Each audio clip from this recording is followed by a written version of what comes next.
پرانے زمانے کی بات ہے، ایک بستی میں غریب مگر محنتی لوہار رہتا تھا جس کا نام صابر تھا۔ صابر ہر دن اپنی چھوٹی سی دکان میں پرانی تلواریں، درانتی اور اوزار مرمت کرتا اور بمشکل اپنا اور اپنی بوڑھی ماں کا پیٹ پالتا۔ ایک دن اسے بستی کے باہر کھنڈرات میں ایک پرانی اور زنگ آلود تلوار ملی۔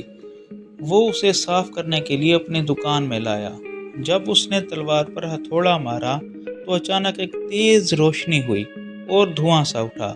اس تلوار سے ایک جن نکلا۔ جن کے ساتھ دو اور جن بھی ظاہر ہو گئے۔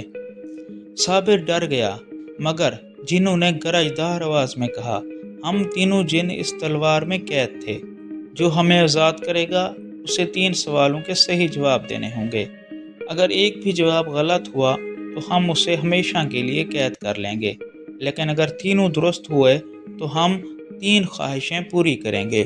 صابر نے دل مضبوط کیا اور بسم اللہ کہہ کر تیار ہو گیا۔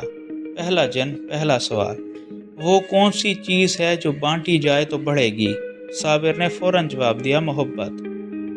جن مسکرایا، درست جواب۔ دوسرا جن بولا، دوسرا سوال یہ ہے کہ وہ کیا چیز ہے جو آنکھوں سے نظر نہیں آتا مگر دل پر گہرا اثر ڈالتا ہے؟ صابر نے ذرا سوچا اور کہا کہ وہ ہیں یادیں۔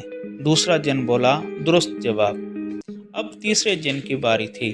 تیسرے جن نے غصے سے پوچھا، یہ تیسرا اور آخری سوال ہے، وہ یہ ہے کہ وہ کیا چیز ہے جو جتنا بڑھتا ہے انسان اتنا ہی عاجز ہو جاتا ہے؟ صابر نے کچھ لمحے سوچا، پھر کہا، علم۔ تیسرا جن زور سے ہنسا اور بولا، واہ، بہت خوب، تم نے تینوں سوالوں کے صحیح جواب دیے۔ اب تینوں جن خوش ہو کر بولے، کہو اپنی 3 خواہشیں۔ صابر نے پہلے کہا، میری ماں کی صحت ہمیشہ ٹھیک رہے۔ دوسری خواہش یہ ہے کہ میرے گاؤں کے تمام لوگ خوشحال ہوں۔ تیسری خواہش ہے میرے پاس اتنا علم اور ہنر ہو کہ میں سب کی مدد کر سکوں۔ جن بہت متاثر ہوئے اور تینوں خواہشیں پوری کر دیں۔ اگلی صبح گاؤں میں سب حیران تھے۔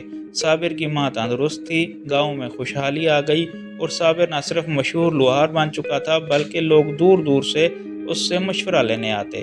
جب لوگوں نے اس سے پوچھا کہ یہ سب کیسے ہوا تو وہ صرف اتنا کہتا، علم، عقل اور نیت اگر سچے ہوں تو دنیا کی کوئی طاقت تمہیں نہیں روک سکتی۔